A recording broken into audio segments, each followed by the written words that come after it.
Buenas noches. Este día tenemos la lección número 7 y esta lección tiene que ver con el manejo de las conductas adictivas. En la clase anterior recordarán que hablamos sobre el dominar la ira.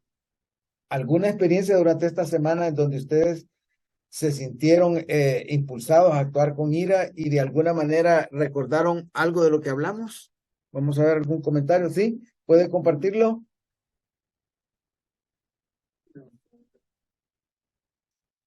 Respiración Muy bien. Muy bien. Ejercicios de respiración, ¿va? Respiración lenta y profunda y eso le ayudó. ¿Alguien más tiene, Manos Dávila, tienen alguna experiencia? Ajá. Ok. Ujú. Con más paciencia. Muy bien, muy bien. Entonces, recuerden que las emociones fuertes ahí están. Durante una frustración, un conflicto, es capaz de activar una emoción fuerte como el enojo, la ira. Y entonces ya hablamos qué acciones podemos tomar en esos casos, ¿verdad? Entonces la respiración es una cosa importante. A veces el problema puede ir más serio todavía, la conducta compulsiva, es decir, en donde incluso eh, estallamos, explotamos, ¿no? Explotamos. Entonces, es importante volvernos conscientes de lo que nos está pasando y el tratar de aprender, pues, a manejar lo que es el conflicto y la frustración, usando los recursos de los que hemos hablado.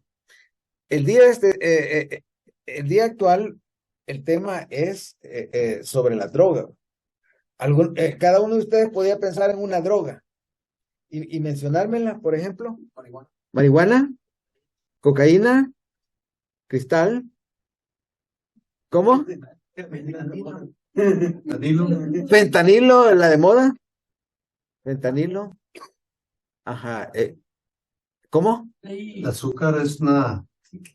Dice que hace tanto daño como la cocaína. ¿El negro? Lo leí, pero no estoy seguro que te saco tu algo rápido que... No, es muy cierto. Es muy cierto. Es muy cierto. Bueno, podríamos decir que incluso la adicción a las grasas, la adicción al azúcar, la adicción a la sal, la adicción al chile, la adicción a las sodas, la adicción a las redes sociales, la adicción a la pornografía, todo eso encajaría en el tema de las adicciones. Sí, Todo lo que es como adicción empieza por poquito, ¿no? Pero va causando cierto efecto en nuestro organismo, ya sea mental o en el organismo, no sé, que empieza a crearse como una necesidad. exacto. Lo creamos nosotros como necesidad, ¿verdad?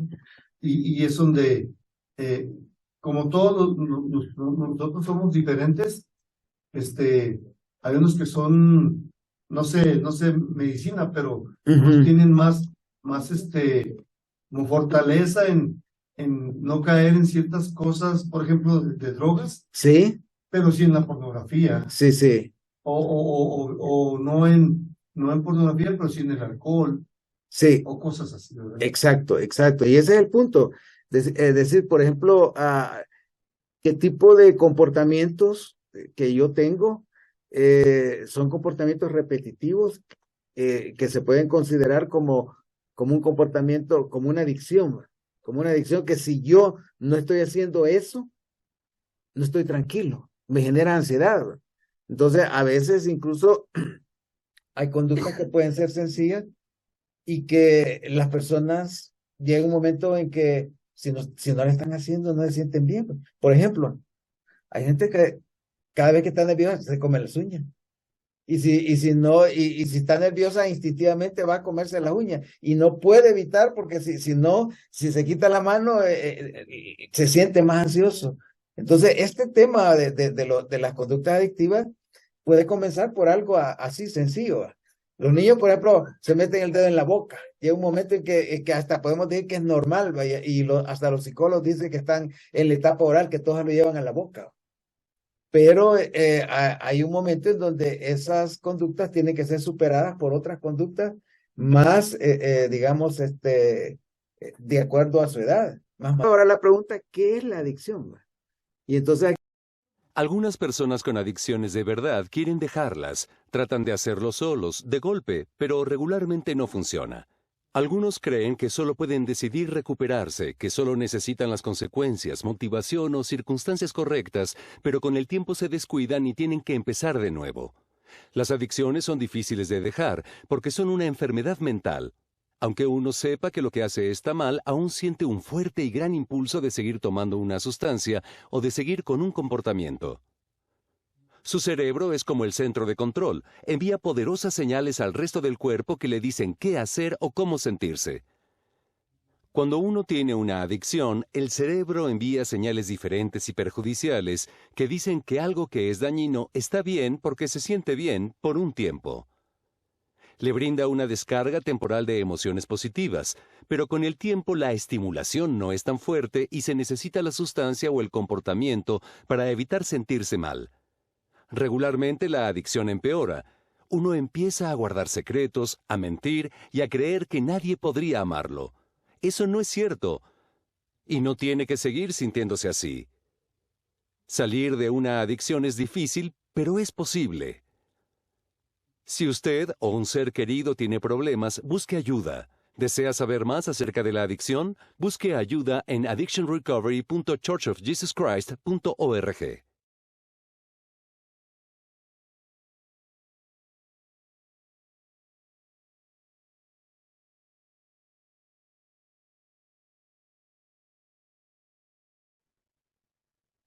estamos aprendiendo que las personas desarrollan adicciones y que esas adicciones tienen que ver con ciertos comportamientos o incluso ciertas sustancias, ciertas sustancias.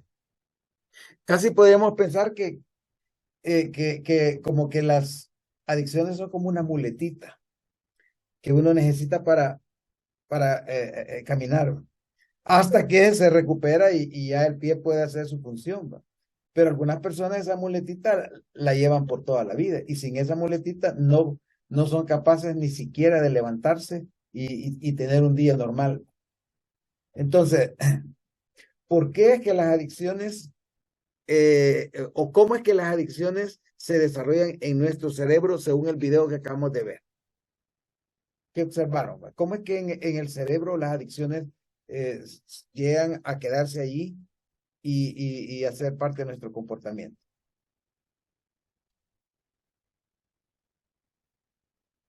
¿Qué sucede con el cerebro? ¿Sí? Lo que vi es de que como que cuando eso sucede, la misma sustancia, bueno, el cerebro le indica que siempre lo necesita para poder sobrellevando la vida, ¿verdad? Uh-huh. En ese caso, veo como que es un ejemplo, como decir, la marihuana. Uh-huh. El cerebro dice como, hey, tenés que hacerlo para que te sientas bien. Ajá. Pero en su momento. Sí. ¿Verdad? Entonces, Sí, entonces como que cuando la sustancia llega, el cerebro percibe una sensación como de tranquilidad, de bienestar. Y viene el cerebro y entonces como que acepta la presencia de esa situación porque produce un estado o una sensación de bienestar. Pero ¿cuál es el problema entonces de la adicción? ¿Cuál es el problema? Que el cerebro se va acostumbrando a esa sustancia, por ejemplo. Y cada vez para lograr esa tranquilidad necesita una cantidad mayor que va subiendo esa cantidad. Y llega entonces, por ejemplo, uno de los casos más comunes en Estados Unidos, los opiáceos. Los opiáceos. La persona, por ejemplo, tiene un problema con la columna y tiene dolor. va donde el especialista y viene el especialista y le receta una sustancia que es adictiva, le receta un opiáceo. Y entonces, y le dice a la persona, mire, esta es una sustancia peligrosa, ¿verdad? Usted no la puede consumir mucho porque se puede volver adicta a esa sustancia. Pero resulta que de repente la persona no está el doctor o está lejos del doctor, se siente mal y está desesperada y entonces viene la persona y sabe que lo que la calma es esa sustancia. Y entonces en su desesperación la persona empieza a ver cómo la puede conseguir. Ya no de la manera regular, sino de una manera irregular. Y entonces esa persona que normal, sin darse cuenta, está ya desarrollando comportamientos adictivos. Entonces, ahora, quiero mostrarles un video de una persona que yo conocí, una familia con la que yo trabajé. Un adolescente de 14 años. Ese es el que están viendo ahí. En la escuela, sus amigos lo motivan, lo empujan, lo presionan para que empiece a consumir ciertas sustancias que ellos están consumiendo. Y este joven, entre comillas, en los jóvenes, por curiosidad, por saber qué es eso, por experimentar, él prueba. Y luego ese proceso en donde el cuerpo le va pidiendo más y sigue probando. El primer efecto de todo eso es que esa sustancia se convierte en el centro de su vida. Abandona los estudios, abandona su casa y empieza a él con sus amigos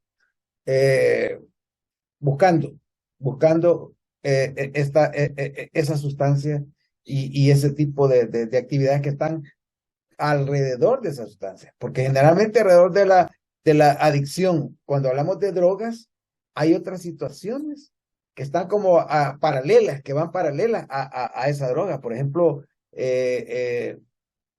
la pandilla, fiestas, cierto tipo de fiestas, otras bebidas, el robo, cuando no tienen dinero para adquirirla, el robo. Entonces hay toda una cadena. Yo trabajé con esa familia y yo trabajo con niños de 1 a 5 años y trabajaba con una de las niñas pequeñas, pero me enteré pues que dentro de la dinámica familiar estaba ese joven con ese problema y la mamá luchando con ese problema. Ya él había abandonado a esa altura la escuela y todo esto. Un día incluso la mamá decidió mandarlo a California, donde otros familiares a pasar las vacaciones. Y en California, un día le mandan la noticia que estaba en el hospital, ahí. Estaba agonizando. Ahí está agonizando ese joven. Unos días después de esa escena que están viendo ustedes, murió. Por una sobredosis. Por una sobredosis. Ahora, si pudiéramos nosotros retroceder 2, 3, 4, 5 años atrás, esa escena, y supóngase que ustedes hubieran sido los padres de ese joven, ¿qué creen que habría que haber hecho con ese joven para no llegar a ese desenlace que están viendo ustedes ahí? ¿Qué tendrían que haber hecho?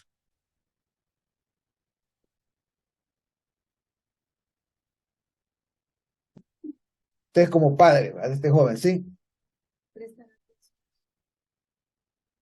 Prestar atención. Digamos, se aísla y digamos, si ya estaba como una droga, usted sabe que generalmente los olores son fuertes. Entonces, si en un momento los padres sintieron un olor, empezar a indagar de por qué ese olor.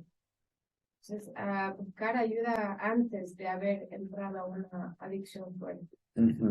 Gracias. ¿Otro comentario? Sí. ¿Qué tan antes está hablando?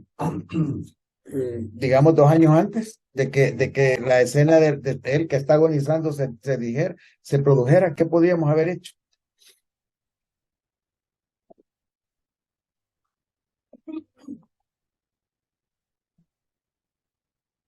De que nosotros seamos el centro y no los amigos. O sea, sí, no sé cómo explicarlo, pero a veces ellos buscan en los amigos lo que no encuentran en la familia o en la comprensión, y tratar de entender, hacer entender que sí lo amamos a él, pero no pecado, o sea, y tratar de estar ahí siempre en las decisiones que tome y todo, tratar de influir siempre, ser una buena influencia, ¿no? Porque si lo dejamos solos, cuando queremos acordar, nosotros, y no ser tan inocentes tampoco, como pensar, está ya así, la gente que te está rodeando, no son buena cosa, pero él sí, porque más o menos tiene los principios, no, Nació en la iglesia. no, eso no es una, hay que tener cuidado. Ajá. Esa gente influye más a veces que nosotros, o está mucho más, mismo nosotros. A veces yo me he dado cuenta que estoy más con mis compañeros de trabajo que con mi familia. Exacto. 10 horas, 12 horas al día con mis compañeros de trabajo. Entonces, con mi familia 1 o 2 horas en la noche. Entonces, hay que tener cuidado con ellos. Y los jóvenes también están muchas horas en la escuela. Con sus amigos. Sí. Luego aquí y luego aquí. ¿Sí? Comparto totalmente con lo que dice hermano Perdomo. Y personalmente, yo sé que a veces hay momentos en los que uno está tan enfocado en la vida cotidiana, cosas que pasan, que hay que hacer esto, que hay que hacer lo otro, que mira que mañana pasa esto, que tenemos esto. ¿Qué está pasando en mi vida con mi familia?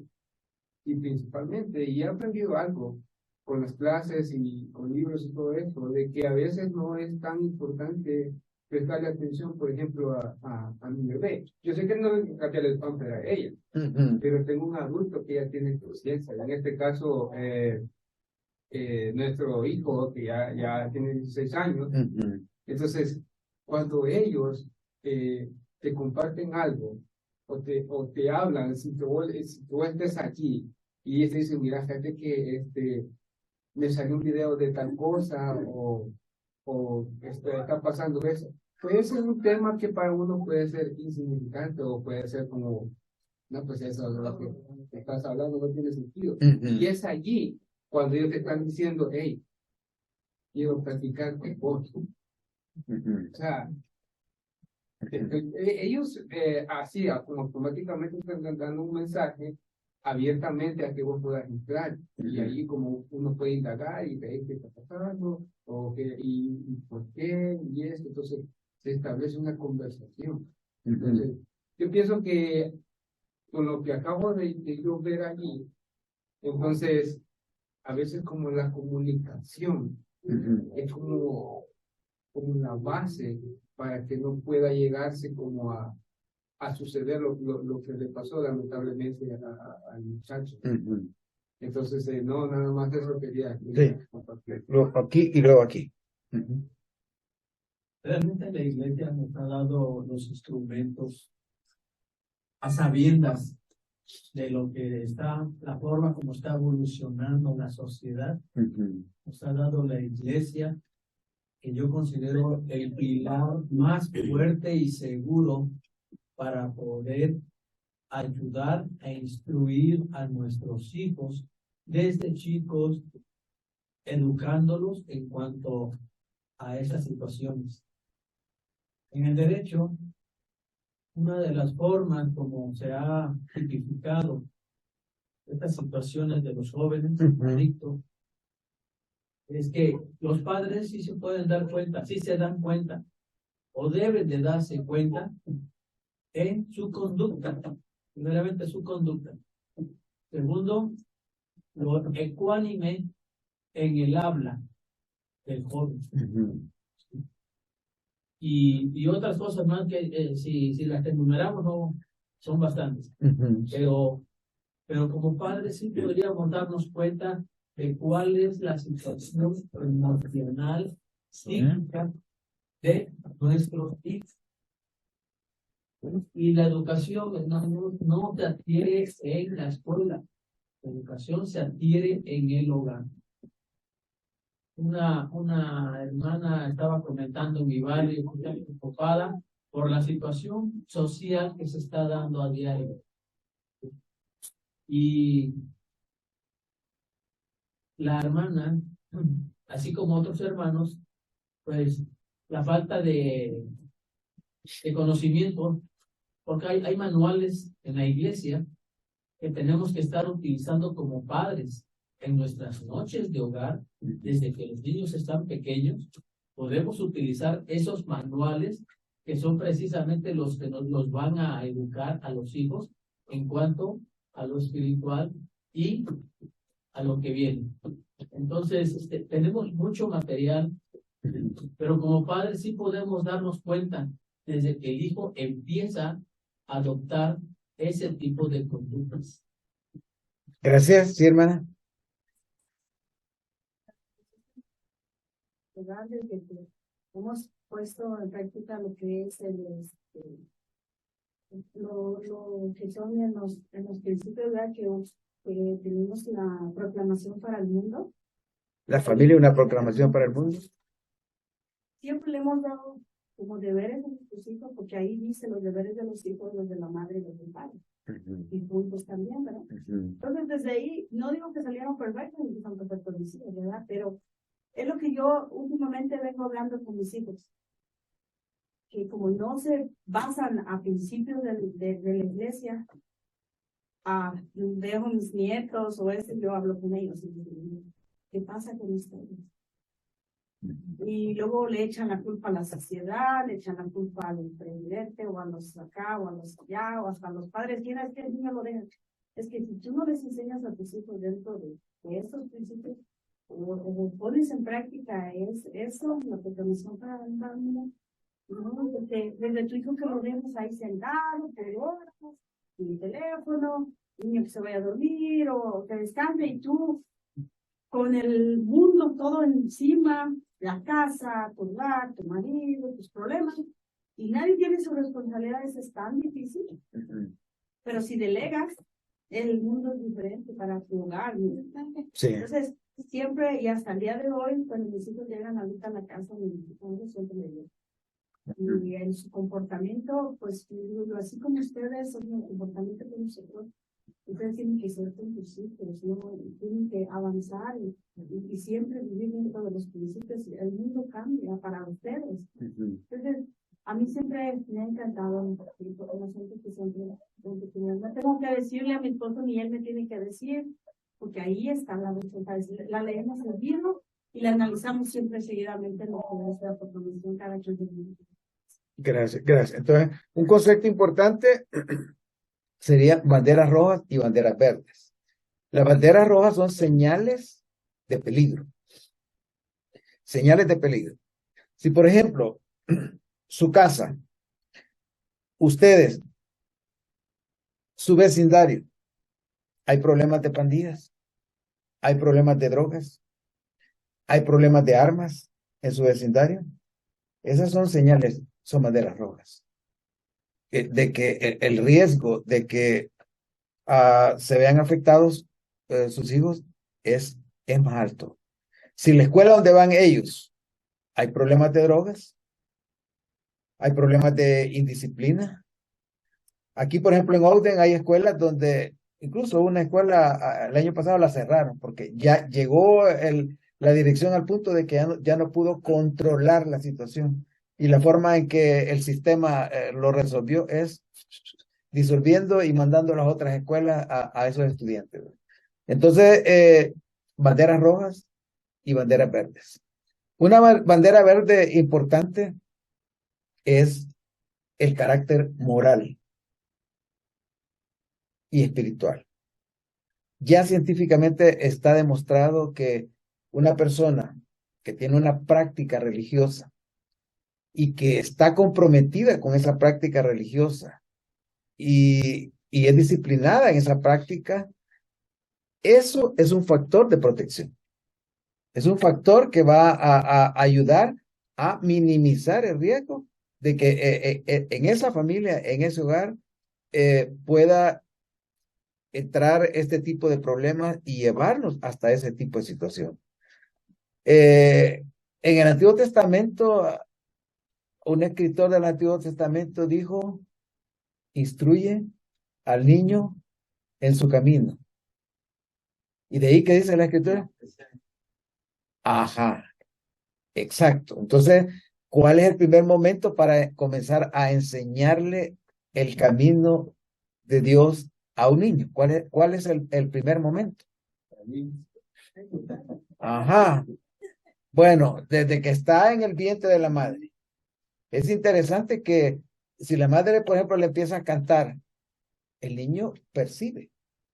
Entonces, desde ese momento es el momento de comenzar a prepararlo. Y un aspecto importante es, otra vez, el código moral que en esa familia se está enseñando. Cuando, por ejemplo, en su familia hablan de la proclamación para la familia, ese es un código. Ese es un código de conducta para la familia. Entonces, hoy en la mañana aprendimos sobre Santiago. El libro de Santiago es un código moral. Es el código moral del cristiano, podríamos decirlo. Y hablamos de 54 mandatos que Santiago le da directamente así a cada persona para que los internalice en su vida. Entonces, en relación con este punto del código moral y cuándo comenzar, vamos a ver el siguiente video. ¿Qué debe hacer si usted o un ser querido necesita ayuda para superar una adicción? Se requiere mucho valor para admitir que se necesita ayuda, pero la recuperación es posible y sí que vale la pena. Las adicciones casi siempre empeoran con el tiempo, así que mientras más pronto empiece a recibir ayuda, mejor. La adicción se trata de usar una sustancia o comportamiento para no sentir dolor. El camino a la recuperación es aprender maneras sanas de sentirse bien. El primer paso es orar para pedir ayuda. Dios escucha y responde sus oraciones y le ayudará y guiará hacia la recuperación. Crea que la recuperación es posible. Escuche las historias de personas que han superado sus adicciones y sepa que usted también puede hacerlo. No se lo guarde. Hable con un amigo, un familiar o un líder de la iglesia sobre su problema. Pídales consejo. Únase a un grupo de apoyo de 12 pasos, en donde puede encontrar ayuda de un mentor que sepa bien por lo que está pasando. El apoyo diario y la responsabilidad personal serán vitales para su recuperación. También busque ayuda profesional de un consejero o de otro programa para adicciones. Aún con sus mejores esfuerzos, los impulsos pueden continuar porque la mente y el cuerpo necesitan tiempo para cambiar. No se rinda. Tener una recaída es casi siempre parte del proceso, y aunque no debe usarse como excusa, no borra su esfuerzo arduo. Si aún está teniendo problemas con recaer, entonces puede que necesite más ayuda de la que recibe. No puede hacer esto solo y no debería. Rodéese de personas que se preocupen por usted y deseen ayudarle a ser más saludable. Sobre todo, recuerde que la recuperación es posible por medio de Jesucristo. Venga a Él y Él le sanará. Si usted o un ser querido tiene problemas, busque ayuda. ¿Desea saber más de la adicción? Busque ayuda en addictionrecovery.churchofjesuschrist.org.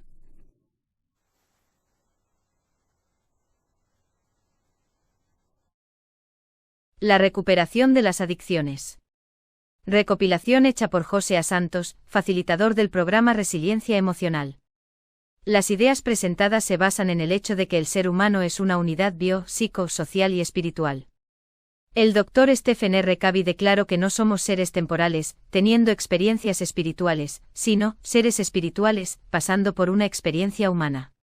En mi experiencia como obispo presidente de Estaca, psicólogo, educador, mentor providente, coach ontológico conductual, conferencista y autor del Cambio Integral Avanzado, por más de 40 años, he llegado a la conclusión de que una persona no cambia, sino se compromete responsablemente.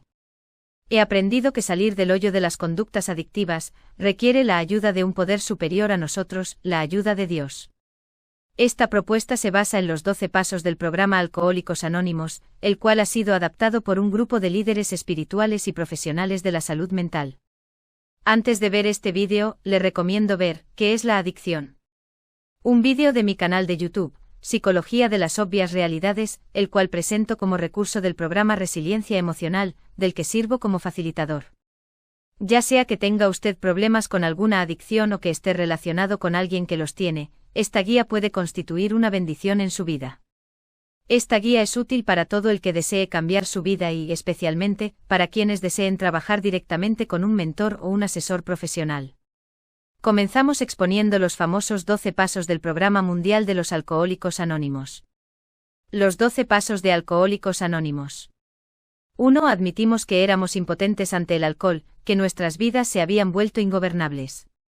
2. Llegamos a creer que un poder superior a nosotros mismos podría devolvernos el sano juicio. 3. Decidimos poner nuestras voluntades y nuestras vidas al cuidado de Dios, como nosotros lo concebimos. 4. Sin temor, hicimos un minucioso inventario moral de nosotros mismos. 5. Admitimos ante Dios, ante nosotros mismos y ante otros seres humanos, la naturaleza exacta de nuestros defectos. 6. Estuvimos enteramente dispuestos a dejar que Dios nos librara de todos estos defectos de carácter. 7. Humildemente le pedimos que nos librase de nuestros defectos. 8. Hicimos una lista de todas aquellas personas a quienes habíamos ofendido y estuvimos dispuestos a reparar el daño que les causamos. 9. Reparamos directamente a cuantos nos fue posible el daño causado, excepto cuando el hacerlo implicaba perjuicio para ellos o para otros. 10. Continuamos haciendo nuestro inventario personal, y cuando nos equivocábamos lo admitíamos inmediatamente. 11. Buscamos a través de la oración y la meditación, mejorar nuestro contacto consciente con Dios, como nosotros lo concebimos, pidiéndole solamente que nos dejase conocer su voluntad para con nosotros y nos diese la fortaleza para cumplirla. 12. Habiendo obtenido un despertar espiritual como resultado de estos pasos, tratamos de llevar este mensaje a otros alcohólicos y de practicar estos principios en todos nuestros asuntos. Siendo la adicción una enfermedad, no un efecto del carácter, existen muchas formas de tratarla, en camino hacia la rehabilitación. La adicción nos ha obligado a pagar un amargo precio de dolor y sufrimiento que nos hemos infligido a nosotros mismos, pero cada paso por librarnos de ella se ha traducido en numerosas bendiciones. Tras haber despertado espiritualmente, nos esforzamos cada día por mejorar nuestra vida. Todo comienza con volvernos conscientes de nuestra enfermedad y buscar ayuda efectiva. Recuerda que el tamaño de la solución no debe ser más grande o pequeña que el tamaño del problema. Hay quienes creen que las adicciones no son más que malos hábitos que se pueden conquistar con la simple fuerza de voluntad, pero son muchos los que caen en una dependencia tal de una conducta o de una sustancia, que ya no pueden privarse de ella. Pierden la perspectiva y el sentido de otras prioridades en sus vidas, sin que les importe nada más que el satisfacer su desesperada necesidad. Los 12 pasos del programa de recuperación ante la adicción y la resiliencia emocional, un camino de regreso a casa. Paso 1. La sinceridad. Principio clave: admita la incapacidad para superar sus adicciones por sí mismo y que ha perdido el control de su vida. Rara vez las personas presas de una conducta adictiva admiten su adicción.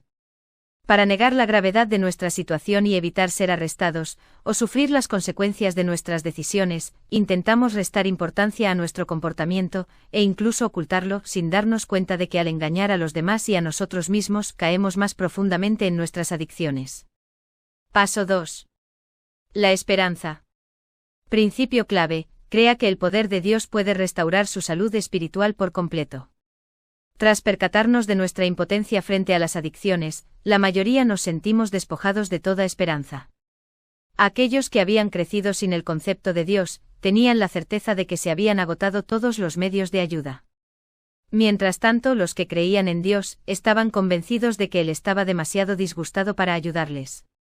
En ambos casos, el paso 2 nos brinda una respuesta que no habíamos considerado o que habíamos descartado: volvernos a Dios y hallar esperanza en la expiación de Jesucristo. Paso 3. Confiar en Dios. Principio clave. Decida entregar su voluntad y su vida a Dios, el Padre Eterno, y a su Hijo Jesucristo. El paso 3 es el de la decisión. En los 2 primeros pasos tomamos conciencia de lo que no podíamos hacer por nosotros mismos y de lo que necesitábamos que Dios hiciera por nosotros. Ahora, en el paso 3, se nos presenta la única cosa que podemos hacer por Dios: someter nuestra voluntad a Él y entregarle nuestra vida por completo, junto con el pasado, el presente y el futuro. El paso 3 constituye un ejercicio deliberado del albedrío y es la decisión más importante que llegaremos a tomar. La decisión de iniciar la recuperación. El paso 3 es una elección. La recuperación es fruto del poder de Dios, pero solamente después de que usted decida solicitar su ayuda. Esta decisión permite que el poder de Dios fluya en su vida. Reconozca que la humildad, la paciencia, la docilidad y otras virtudes son decisiones que tomamos. La gratitud es la última cualidad. ¿Cómo le ayuda la gratitud a ser humilde? Paso 4. La verdad. Principio clave: escudriñese y realice un valiente inventario moral por escrito de sí mismo. Al dar el paso 3 decidió confiar en el Señor y le entregó su voluntad y su vida. En el paso 4 mostrará su disposición para confiar en Dios. Escudriñese y realice un valiente inventario por escrito de su vida, haciendo un estudio o un resumen de los pensamientos, los acontecimientos, las emociones y los hechos de su vida, creando un inventario lo más completo posible. No será fácil hacer una biografía valiente y detallada. Con valiente no queremos decir que no vaya a sentir temor. Seguramente la contemplación de su vida ahondará en muchas emociones, incluidas la pena, la vergüenza y el miedo. Valiente significa que no dejará que sus miedos le impidan llevar a cabo un inventario minucioso. Paso 5. La confesión. Principio clave: admita la naturaleza exacta de sus errores ante usted mismo, ante su Padre Celestial en el nombre de Jesucristo, ante la debida autoridad del sacerdocio y ante cualquier otra persona. La sensación de aislamiento es un elemento común para muchos de los que han padecido una adicción. Aunque nos halláramos entre una multitud o realizando actividades con otras personas que se sentían vinculadas entre sí, nosotros percibíamos que no encajábamos allí. Al asistir a las reuniones de recuperación, comenzamos a salir del aislamiento emocional en el que se cultiva la adicción. Al principio muchos nos limitábamos a sentarnos y escuchar, pero finalmente nos sentimos lo suficientemente seguros como para hablar y compartir. Sin embargo, aún nos guardábamos muchas cosas vergonzosas, penosas, dolorosas, cosas que nos hacían sentir vulnerables. En el paso 4 realizamos un inventario sincero y minucioso, pero esa fue una experiencia privada. Aún nos acompañaba la vergüenza del pasado. Tuvimos que aguardar hasta el paso 5 para despojarnos de los grilletes que constituían los secretos de nuestro aislamiento y captar la perspectiva adecuada sobre nosotros mismos y nuestro pasado. La confesión dio comienzo a un proceso de apertura que nos permitió compartir expresiones de remordimiento con los amigos, con nuestra familia y con otras personas. Era omitir una parte de un esfuerzo continuado por reparar y restablecer las relaciones interrumpidas. La confesión también incluía el buscar el perdón del Señor por medio de la oración y a través de cualquier canal pertinente. Paso 6. El cambio de corazón. Principio clave: prepárese por completo para que Dios erradique todas las debilidades de su carácter. Tras la rigurosa purificación emocional y espiritual de los pasos 4 y 5, a la mayoría nos sorprendió la transformación que se produjo en nosotros. Oramos con más intensidad, meditamos en las Escrituras con regularidad y escribimos con mayor constancia en nuestro diario. Al dar el paso 5, muchos de nosotros nos reunimos con nuestros mentores espirituales y buscamos ayuda para arrepentirnos.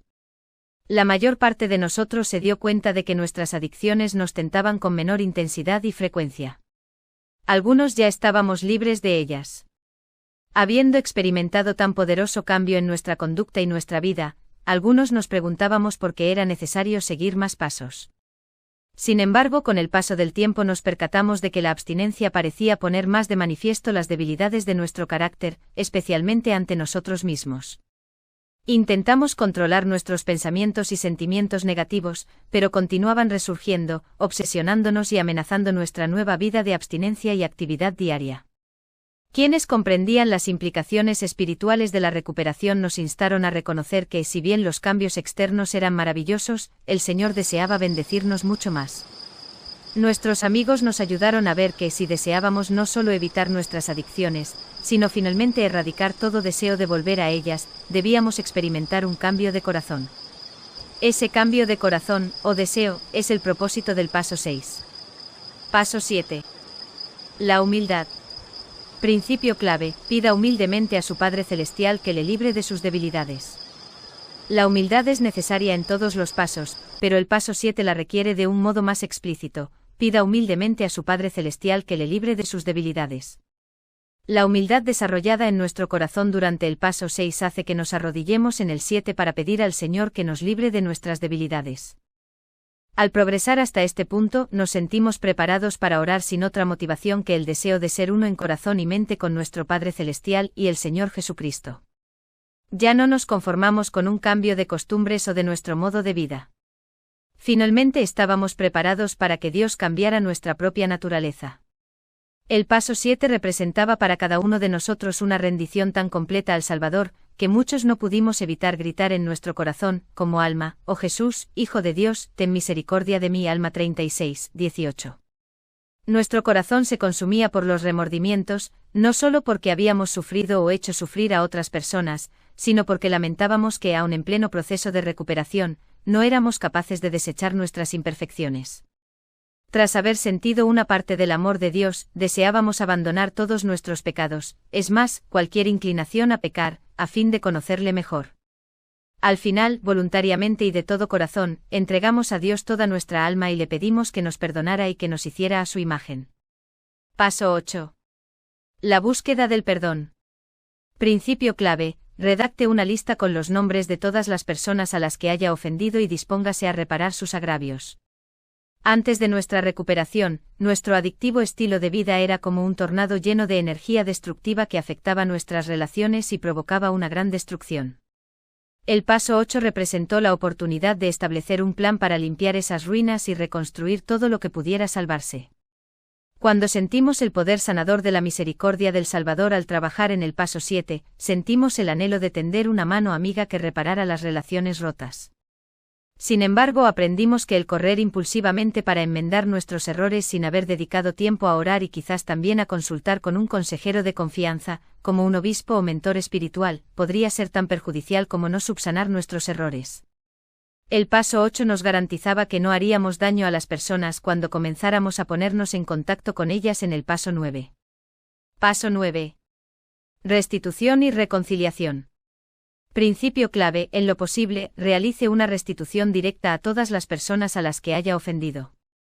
Al llegar al paso 9 estábamos preparados para buscar el perdón. Al igual que los arrepentidos hijos de Mosía, que viajaron esforzándose celosamente por reparar todos los daños que habían causado, Mosía 27, 35, también nosotros deseábamos reparar nuestros agravios. Sin embargo, al dar el paso 9 sabíamos que no podíamos llevar a cabo nuestros deseos a menos que Dios nos bendijera con su espíritu. Necesitábamos valor, buen juicio, tacto, prudencia y actuar en el momento adecuado, y estas no eran cualidades que la mayor parte de nosotros poseía en aquel entonces.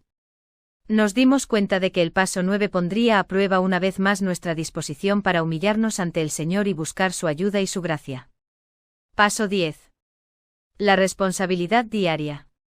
Principio clave: prosiga con su inventario personal y cada vez que cometa un error, admítalo sin dilación. Al llegar al paso 10 ya está usted preparado para un nuevo modo de vida. Los primeros 9 pasos le han ayudado a aprender un modelo de vida basado en principios espirituales. Ahora, esos principios se convierten en la base del resto de su vida. Los 3 pasos finales le ayudarán a mantener su nueva orientación espiritual en la vida, por lo que a menudo se les define como pasos de mantenimiento. Paso 11. La revelación personal. Principio clave: válgase de la oración y la meditación para conocer la voluntad del Señor y tener fuerzas para aplicarla en su vida. Estudiar y practicar los pasos de la recuperación, nos familiarizamos con una vida basada en la humildad y la aceptación de la voluntad de Dios, y nos acomodamos a ella. Atrás quedaron los momentos de confusión y enojo cuando, si orábamos, lo hacíamos con una actitud de obstinado egoísmo o de quejumbrosa autocompasión. Comenzamos a vivir de modo que nuestra vida reflejara el profético consejo del presidente S. Taft Benson: la pregunta que siempre debemos tener presente y hacer constantemente, la que debe guiarnos en todos nuestros pensamientos y acciones, es: Señor, ¿qué quieres que yo haga? Hechos 9, 6. La respuesta solo nos puede llegar por medio de la luz de Cristo y el Espíritu Santo. Afortunados son los que viven de modo tal que son llenos de ambos los dones del Señor. La Yehoune, abril de 1977, página 23. En el paso 11 concertamos un compromiso para toda la vida de conocer día tras día la voluntad del Señor y tener el poder de llevarla a la práctica. Nuestro mayor deseo era mejorar nuestra capacidad para recibir la guía del Espíritu Santo y conducir nuestras vidas en consonancia. Este deseo contrastaba enormemente con las actitudes que teníamos cuando nos hallábamos perdidos en nuestras adicciones. Paso 12. El servicio. Principio clave: tras haber logrado un despertar espiritual gracias a la expiación de Jesucristo, comparta este mensaje con otras personas y viva estos principios en todo momento. El servicio le ayudará a crecer en la luz del Espíritu por el resto de sus días. En el paso 10 aprendió a evaluar su vida diariamente y a responsabilizarse por sus acciones. En el paso 11 aprendió a recordar al Salvador en cada momento a fin de contar con la guía del Espíritu Santo tan continuamente como le fuera posible. El paso 12, el brindar servicio al prójimo, constituye el tercer ancla que nos asegura una recuperación continua y la remisión de nuestros pecados. Para seguir libre de la adicción, debe salir de sí mismo y servir. El deseo de ayudar a otros es una consecuencia natural del despertar espiritual. Mantenga constancia de propósitos, ayudando a quienes necesitan iniciar este proceso de sanación.